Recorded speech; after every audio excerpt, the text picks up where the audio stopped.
అనకాపల్లి జిల్లా సభవరం మండలం ఆరపాక పంచాయతీ యాతపాలెం గ్రామంలో గల శ్రీ గౌరీ పరమేశ్వరి సహిత ద్వాదశ జ్యోతిర్లింగ క్షేత్రంలో కార్తీక మాస మహోత్సవాలు అంగరంగ వైభవంగా నిర్వహిస్తున్నారు. ఈ నెల 22వ తేదీ నుంచి నవంబర్ 20వ తేదీ వరకు ప్రతిరోజు ఉదయం 4 గంటల నుంచి ప్రత్యేక అభిషేకములు, రుద్రాభిషేకములు, ధూపదీప నైవేద్యములతో విశేష పూజలు నిర్వహిస్తున్నారు. ఈ సందర్భంగా విశాఖ డైరీ డైరెక్టర్, ఆలయ వ్యవస్థాపకులు సరగడం శంకర్రావు మాట్లాడుతూ గౌరీ పరమేశ్వర సహిత ద్వాదశ జ్యోతిర్లింగ క్షేత్రం నిత్యం భక్తులతో మహాపుణ్యక్షేత్రంగా వెదజిల్లుతోందని తెలిపారు.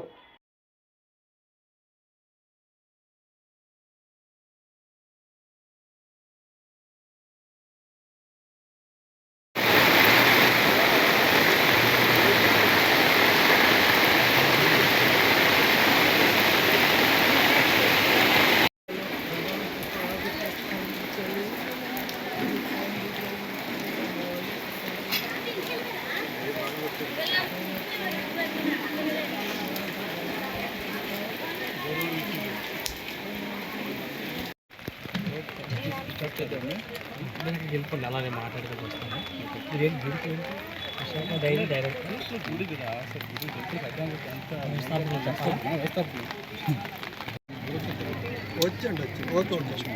మీరు వెళ్ళిపోండి సార్. మంత్రులు గారు పక్కకి వెళ్ళిపోండి. అక్కడ మళ్ళీ ఒక్కొక్కరి దగ్గర వాయిస్ తీసుకుంటారు. ఇక్కడ అక్కడ తీసుకుంటాను వాయిస్. ఎందుకంటే ఇక్కడ ఇబ్బంది పడతాం.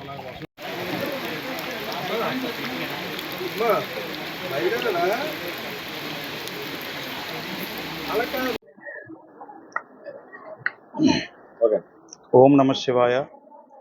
ఇది అనకాపల్లి జిల్లా సభవరం మండలం పెదయాతపాలెం అనే ఒక కుగ్రామం అండి. ఈ గ్రామంలో శ్రీ రామ్ విశ్వంప్రదాస్ గారి పరంపరలో మా ఊరు పెద్దలు, అప్పటికి గ్రామ మున్సిపల్ రాపిడి సత్యనారాయణ సుబ్బద్రమ్మ గారుల కుమారులు ఆర్జే నాయుడు గారు ఆశీస్సులతో, వాళ్ళ ఆలోచన సరళితో 2027వ సంవత్సరంలో మేము ఆర్వీఎస్ రమేష్ గారు, నేను కలిపి ఈ యొక్క కార్యక్రమాన్ని తీసుకున్నామండి. దీనికి ముఖ్య ఉద్దేశం, ముందుగా గ్రామ ఏదైతే ముఖంగా ఉందో ఈ కోనేరు పరిశుభ్రంగా ఉండాలి. పై ఊరు నుంచి వచ్చే వాళ్ళకి అసభ్యంగా, అశుభ్రతగా ఉండకూడదు. దీన్ని బాగు చేయాలని ఒక చిన్న సంకల్పంతో మేము ఇక్కడ కోనేరుని 1994లో ప్రభుత్వం వారి సహకారంతో లోతు చేసి, పూడికి తీసి, కొబ్బరి చెట్లు నాటి ఒక దీనికి తీసుకురావడం జరిగింది. అప్పటికి కూడా మాకు మనస్తృప్తి లేక దీని ఒక ఆధ్యాత్మిక కేంద్రంగా తీర్చిదిద్దాలనే ఉద్దేశంతో, గ్రామస్తుల సహకారంతో దీన్ని శివాలయంగా మార్చే ప్రక్రియలో భాగంగా ముందుగా శివపార్వతుల స్టాట్యూస్ని నిర్మాణం చేయడం జరిగిందండి. ఆ తరువాత శ్రీ గురుదేవ చారిటబుల్ ట్రస్ట్ మంగళపాలెం వ్యవస్థాపకులు శ్రీ రాపర్తి జగదీష్ బాబు గారు మాకు ఒక చిన్న సలహా ఇవ్వడం, దాన్ని మేము అనడం, దాంతోపాటు ఇక్కడ ఒక ద్వాదశ జ్యోతిర్లింగ క్షేత్రంగా రూపుదిద్దుకుంది. ఇది ఆయనకి మా గ్రామం తరపున కృతజ్ఞతలు తెలియజేసుకుంటున్నాం. ఓం నమ శివాయ. మేము ఎప్పుడు కూడా లింగాల తీరు వెళ్తూ ఉండేవాళ్ళమే, కానీ చాలా ఇబ్బంది పడుతూ ఉండేవాళ్ళం. ఒకసారి దర్శనం కూడా అయ్యేది కాదు. కానీ ఎప్పుడు మాకు ఈ ప్రాప్తి కలుగుతుంది అనుకుని చాలా రోజుల నుంచి అనుకునేవాళ్ళమే. కానీ మాకు భగవంతుడు ఇచ్చిన వరమో తెలియదు, కానీ మాకు ఇప్పుడు నిత్యము కూడా ప్రతిరోజు ఎవరికి వీలైనంత వరకు శివుడి దగ్గరకు వచ్చి దర్శనాలు చేసుకొని, మా సొంతంగా మా స్వస్థాలతో అభిషేకం చేసుకొని చాలా ఆనందిస్తున్నాము. కార్తీక పౌర్ణమి రోజు కూడా ఉదయం నుంచి అందరూ కూడా కలకవైకుంఠంలాగా ఉంటుంది.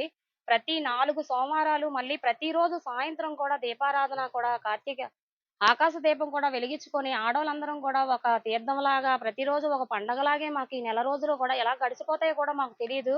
అంత శివయ్య ఇచ్చిన మాకు అనుగ్రహం కూడా మాకు ఇలా ఉంది. మా ఊరికి, మా జనాలందరినీ చల్లగా కాపాడుతామని ఆశిస్తున్నాను. ఓం శ్రీ గురుభ్యో నమః. హరి ఓం. శాంతం పద్మాసనస్థం శశిధర్మగణం పంచవక్త్రం త్రినేత్రం శూలం వజ్రంత ఖడ్గం వర్షమభయదాం దక్షభాగే వహాంతం నాగం పాశంచ ఖండాం ప్రళయ హృదవహం సాంగుశం వామభాగే నానాలంకారయుక్తం స్ఫటికమరణభం పార్వతీశం నమామి. వాగర్ధావివ సంపృక్తౌ వాగర్ధ ప్రతిపత్తయే జగతః పితరౌ వందే పార్వతీ పరమేశ్వరౌ. శివాయ గురవే నమః. ఓం నమ శివాయ. ఈరోజు పెదయాతపాలెం గ్రామంలో వేయించేసినటువంటి గౌరీ పరమేశ్వర సహిత ద్వాదశ జ్యోతిర్లింగ క్షేత్రమందు కార్తీక మాస మహోత్సవం పురస్కరించుకొని మొదటి సోమవారం నాడు ప్రాతకాలంలో 5 గంటల నుంచి కూడా భక్తులందరి చేత సామూహిక పంచామృత రుద్రాభిషేక కార్యక్రమాలన్నీ కూడా చేయించడం జరిగింది. ఈ యొక్క రుద్రాభిషేకాలు ప్రతినిత్యము కూడా కార్తీక మాసం మొదలుకొని ఉదయాన్నే 5:30 గంటలకు స్వామివారికి విశేషంగా అభిషేక కార్యక్రమం, అలాగే సాయంత్రం ప్రదోష కాలంలో స్వామివారికి అర్చన, అలాగే ఆకాశ దీపారాధన కార్యక్రమం అనేది ప్రతినిత్యము కూడా కార్తీక మాసంలో ఈ యొక్క విశేషంగా కార్యక్రమాలన్నీ కూడా చేయడం జరుగుతాయి. అలాగే ప్రతి సోమవారం కూడా 4 సోమవారాలు కూడా అన్నదాన కార్యక్రమం. కార్తీక పౌర్ణమి నాడు మాత్రం ఆ రోజున విశేషంగా స్వామివారికి 25 లక్షల ప్రతి సంవత్సరం కూడా 2 లక్షల దీపార్చన కార్యక్రమం అనేది చేయడం జరుగుతుంది. అలాగే ఈ సంవత్సరం 25 లక్షల దీపారాధన కార్యక్రమం అనేది చేయడానికి కమిటీ వారు సంకల్పం చేశారు. ఆ యొక్క కార్యక్రమం కూడా జ్వాలాతరణం, అలాగే ఈ లక్ష దీపార్చన కార్యక్రమం కూడా కార్తీక పౌర్ణమి నాడు చేయడం జరుగుతుంది. ఇక్కడ ఈ గ్రామంలో విశిష్టత ఏంటంటే కనుక ఇది వాయు ప్రతిష్ఠ చేయడం జరిగింది. ఈ యొక్క గౌరీ పరమేశ్వర స్వామివారిని, అలాగే ద్వాదశ జ్యోతిర్లింగాలు మామూలుగా బయట శివలింగాలు శివాలయాల్లో ఉన్నటువంటి ఆలయాల్లో ఉన్నటువంటి లింగాలకి ఒక పురోహితుడు మాత్రమే అభిషేకం చేయడం జరుగుతుంది. కానీ ఇక్కడ ప్రతి ఒక్కరూ కూడా అభిషేకం చేసుకునేటువంటి అవకాశాన్ని ఇక్కడ కల్పించడం జరిగింది. యజమానులు ఎవరైతే ఉన్నారో వాళ్ళు స్వహస్తాలతో వారి యొక్క మనస్సులో ఉన్నటువంటి కోరిక ఏవైతే ఉన్నాయో వారు బాధపడకుండా వాళ్ళ చేతనే ఈ యొక్క అభిషేక కార్యక్రమాలన్నీ కూడా చేసుకున్నటువంటి అవకాశం మరి ఎక్కడ ఇక్కడ చుట్టుపక్కల ఏ గ్రామం కూడా లేకుండా ఈ యొక్క పెదయాతపాలెం గ్రామంలోనే ఈ గుడిలోనే ఇక్కడ ఈ ప్రాంతంలో ఉన్నటువంటి ఈ దేవస్థానంలోనే అందరికీ కూడా వెసులుబాటు చేయడం జరిగింది.